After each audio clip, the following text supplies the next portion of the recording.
Hello friends, स्वागत है आप सभी का आपके इस कृष्णा आर्ट्स एजुकेशन चैनल में, जो बोर्ड एग्ज़ाम की तैयारी करवाने के लिए नंबर 1 यूट्यूब चैनल है। इसलिए इस चैनल को आपने अभी तक सब्सक्राइब नहीं किया तो इस चैनल को सब्सक्राइब कर दें और साइड के बेल नोटिफिकेशन को प्रेस कर दें, ताकि हमारी वीडियो का लेटेस्ट नोटिफिकेशन आप तक सबसे पहले पहुँच सके। और अगर आप हमारे इस यूट्यूब चैनल पर नए हैं तो आप टेलीग्राम चैनल में भी ज्वाइन हो जाएँ। टेलीग्राम चैनल का लिंक डिस्क्रिप्शन में दिया हुआ है, क्योंकि इस चैनल का जो भी स्टडी मटेरियल आपको प्रोवाइड किया जाएगा वो टेलीग्राम चैनल के माध्यम से ही किया जाएगा। स्टडी मटेरियल में आपको सभी चैप्टर का ऑब्जेक्टिव और सब्जेक्टिव क्वेश्चंस का पीडीएफ दिया जाएगा। तो चलिए आज के क्लास की ओर बढ़ते हैं। आज हम आपको कक्षा 10 का हिंदी, जो हमारा किताब है हिंदी वर्णिका भाग 2, उसका चौथा पाठ नगर कहानी, उसका वेरी इंपॉर्टेंट सब्जेक्टिव क्वेश्चंस करवाने जा रहे हैं। आज हम आपको चौथा पाठ नगर का 7 लघु उत्तरीय प्रश्न उत्तर करवाने जा रहे हैं, जो एग्जाम के दृष्टिकोण से बहुत ही महत्वपूर्ण क्वेश्चंस हैं। तो चलिए क्वेश्चंस की ओर बढ़ते हैं। हमारा पहला क्वेश्चन है, वल्ली अमाल का चरित्र चित्रण करें। वल्ली अमाल जो है उसका चरित्र कैसा था, उसके बारे में हम लोगों को बताना है, उसका व्यवहार कैसा था। तो वल्ली अमाल कौन थी, इन सभी बातों को जानने के लिए सबसे पहले आपको पाठ पढ़ना बहुत ज़रूरी है। तो अगर आपने इसी पाठ का संपूर्ण व्याख्या का वीडियो नहीं देखा है तो आप प्लेलिस्ट में जाकर उस वीडियो को भी देख लें, क्योंकि अगर आप उस वीडियो को देख लेते हैं तो आपको ऑब्जेक्टिव और सब्जेक्टिव क्वेश्चन समझने में बहुत ज़्यादा आसानी होगी। और वैसे आप ऐसे भी समझ जाइएगा। तो चलिए समझाते हुए हम आपको चलते हैं। वल्ली अमाल का चरित्र चित्रण करें। तो वल्ली अमाल इस कहानी की प्रधान पात्र है। प्रधान पात्र बोले या मुख्य पात्र बोले, यह एक आपका ऑब्जेक्टिव क्वेश्चन भी हो सकता है। प्रधान पात्र उसे कहा जाता है जिसकी चर्चा किसी भी कहानी में शुरू से लेकर अंत तक हो, उसे उस कहानी का प्रधान पात्र कहा जाता है। तो वल्ली अमाल इस कहानी की प्रधान पात्र है। वह पूर्ण अशिक्षित और वातावरण से अपरिचित भी है। देहाती वातावरण में रहने के कारण मुखर भी नहीं थी। वह पुराने देहात की पुराने रिवाज में पली नारी थी। उसे अस्पताल का दौड़ और दवाओं का गंध भी असह्य था। उसे गांव के अधकचरे झोले छाप वैद्य डॉक्टर ओझाओं और देवी देवताओं पर विश्वास था। वल्ली अमाल जो थी वह इस कहानी की प्रधान पात्र तो थी, वह बहुत ज़्यादा अशिक्षित थी और वह अस्पताल के वातावरण से अपरिचित थी। वह पुराने देहात की थी और पुराने रिवाज में पली नारी थी, इसलिए उसे अस्पताल का दौड़ और जो अस्पताल में दवाइयों का गंध था, उसके लिए वह गंध असहनीय थी। उसको अस्पताल के बजाय गांव में जो झोला छाप वैद्य रहते हैं, डॉक्टर रहते हैं और ओझा और देवी देवताओं पर उसे अधिक विश्वास था। वह शहरी वातावरण से अनभिज्ञ, अशिक्षित और डरपोक प्राचीन भारतीय नारी थी। वह शहरी वातावरण से अनभिज्ञ मतलब उसको शहरी वातावरण के बारे में कुछ ज्ञान नहीं था, और वह अशिक्षित और डरपोक प्राचीन भारतीय नारी थी। वह पुराने समय की भारतीय नारी थी। यही वल्ली अमाल का चरित्र चित्रण है। तो उसका चरित्र किस प्रकार का था।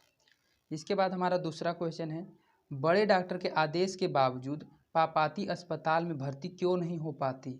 जब बड़े डॉक्टर आदेश दे देते हैं कि पापाती को अस्पताल में भर्ती किया जाए, लेकिन फिर भी वह अस्पताल में भर्ती नहीं हो पाती है, तो इसका क्या कारण है, यही हमको बताना है।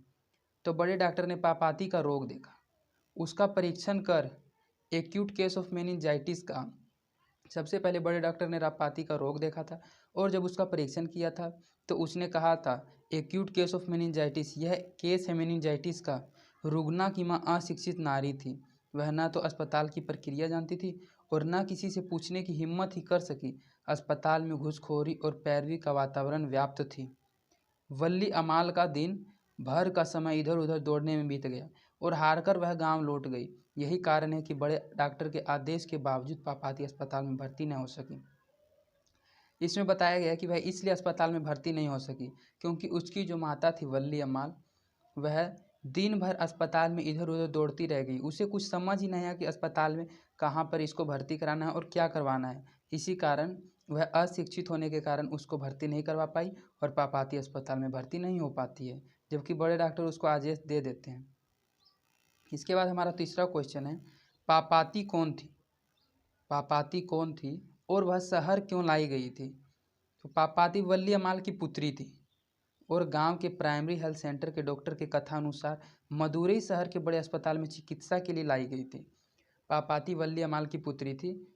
जब पापाती का कुछ तबीयत खराब हो गया था तो उसकी माँ वल्ली अमाल उसको गांव के एक प्राइमरी हेल्थ सेंटर में डॉक्टर के यहाँ ले गई थी, और डॉक्टर ने उन्होंने आदेश दिया था, उनको सलाह दिया था कि आप पापाती को मदुरई शहर के बड़े अस्पताल में ले जाएं। इसी कारण इसमें बताया गया है कि पापाती वल्ली अमाल की पुत्री थी और गांव के प्राइमरी हेल्थ सेंटर के डॉक्टर के कथानुसार डॉक्टर के कहने पर मदुरई शहर के बड़े अस्पताल में चिकित्सा के लिए लाई गई थी। मदुरई का इतिहास क्या है? मदुरई है ये एक तमिलनाडु का ही नगर है। तो इसका इतिहास क्या है, इसकी प्राचीन बातें क्या है, यही आपको बताना है। तो मदुरई पांड्य लोगों की दूसरी राजधानी थी। मदुरई जो थी वह पांड्य लोगों की दूसरी राजधानी थी। प्राचीन मानचित्रों में उसे मथुरा लिखा गया है, पुराने समय के मानचित्रों में उसे मथुरा लिखा गया। अंग्रेजों ने उसे मदुरा कहकर पुकारा, यूनानी लोग उसे मदुरा कहते थे। वही आज तमिलनाडु का मदुरई नगर है। प्राचीन समय में उसी मदुरा को सभी अंग्रेज मदुरा कहकर पुकारते थे और यूनानी लोग उसे मदोरा कहते थे, और वही आज तमिलनाडु का मदुरई नगर है। यही मदुरई का इतिहास है कि वह प्राचीन मानचित्रों में उसे मथुरा लिखा गया है। इसके बाद हमारा 5वां क्वेश्चन है, बड़े डॉक्टर ने अस्पताल के बाबू को क्यों डांटा? जो बड़े डॉक्टर थे उन्होंने जो अस्पताल के बाबू उनको क्यों डांटा था? तो जब बड़े डॉक्टर को कहा गया कि उसे कल 7:30 बजे बुलाया गया है तो वह क्रोधित हो उठा, क्योंकि पापाती का परीक्षण कर रोग की गंभीरता जान चुका था। उसने सोचा कि बिना चिकित्सा के तो वह सुबह तक मर जाएगी, अतः अधीनस्थों को डांटा और रोगी को खोजने के लिए कहा। जो बड़े डॉक्टर थे उन्होंने अस्पताल के बाबू को इसलिए डांटा था क्योंकि जब बड़े डॉक्टर को बताया गया था कि वहाँ के जो अस्पताल के बाबू थे उन्होंने वल्ली अमाल की पुत्री को पापाती को घर भेज दिया था और कल सुबह 7:30 बजे बुलाया था।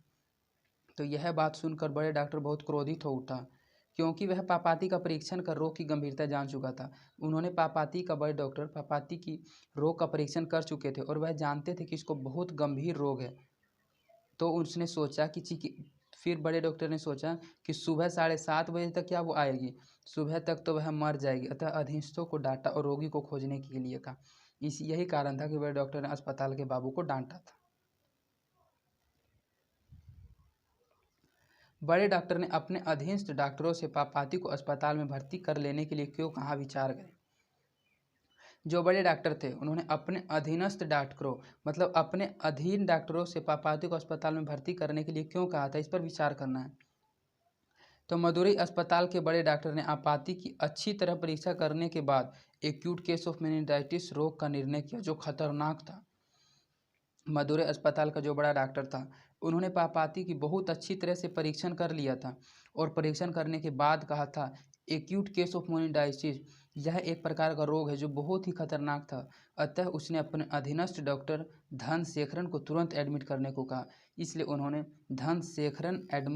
धनशेखरन डॉक्टर को तुरंत पापाती को अस्पताल में एडमिट करने के लिए आदेश दिया था। इसके बाद हमारा 7वां और लास्ट क्वेश्चन है, नगर शीर्षक कहानी के शीर्षक की सार्थकता पर विचार करें। जो इस कहानी का पूरा शीर्षक है नगर, कहानी का नाम ही नगर है, तो यह कहानी का जो शीर्षक है उसकी सार्थकता पर विचार हमको करना है कि यह जो शीर्षक नगर है वह क्या इस पाठ के शीर्षक के लिए सार्थक है। तो नगर शीर्षक कविता प्रतीक रूप में है। वल्ली अमाल की अपनी पुत्री को लेकर बड़े शहर मदुरई जाती है तो मरनासन है। नगर के लोग रूखे व्यवहार के हैं, उसे एक स्थान पर खड़ा होकर रोने भी नहीं देते। गांव में एक दूसरे का ख्याल रखते हैं, अतः अव्यवहारिक जीवन शैली का प्रतीक नगर शीर्षक सार्थक है। इसका नगर शीर्षक सार्थक इसलिए है क्योंकि वल्ली अमाल अपने पुत्र को मदुरई शहर जाती है और वहाँ के लोग नगर के लोग ऐसे रूखे व्यवहार के हैं कि वह अस्पताल में एक जगह खड़ा होकर जब वल्ली अमाल रो रही थी तो उसे एक जगह खड़ा होकर रोने भी नहीं दिया जाता। नगर में उसको एक साइड खड़े होकर रोने के लिए कहा गया था। और वही देखिए गांव में दूसरे ख्याल रखते हैं, अतः अव्यवहारिक जीवन शैली का प्रतीक नगर शीर्षक सार्थक है। इसलिए कहा जा गया है कि यह जो इस पाठ का शीर्षक नगर है यह बहुत ही सार्थक शीर्षक है। इस प्रकार आपका इस पाठ का सब्जेक्टिव क्वेश्चंस कंप्लीट करा दिया गया है। अगर आपको यही क्वेश्चंस एक बारी में समझ नहीं आता तो आप इन्हीं क्वेश्चंस को 1 से 2 बार स्पीड बढ़ा के देख सकते हैं। अगर आप इन क्वेश्चंस को अच्छे से देख लेते हैं तो आप बहुत अच्छे से इन क्वेश्चंस को समझ जाइएगा। और अगर यही क्वेश्चंस कोई एग्ज़ाम में आ गया तो आप अपने लैंग्वेज में ज़रूर बना के लिख दीजिएगा। और अगर आपको हमारी वीडियोस पसंद आती हैं तो आप अपने दोस्तों के बीच भी इन वीडियोस को ज़रूर शेयर करें और आप हमारे वीडियोस को लाइक ज़रूर करें, इससे हमारा मोटिवेशन बना रहता है। तो आज के लिए इतना ही, धन्यवाद।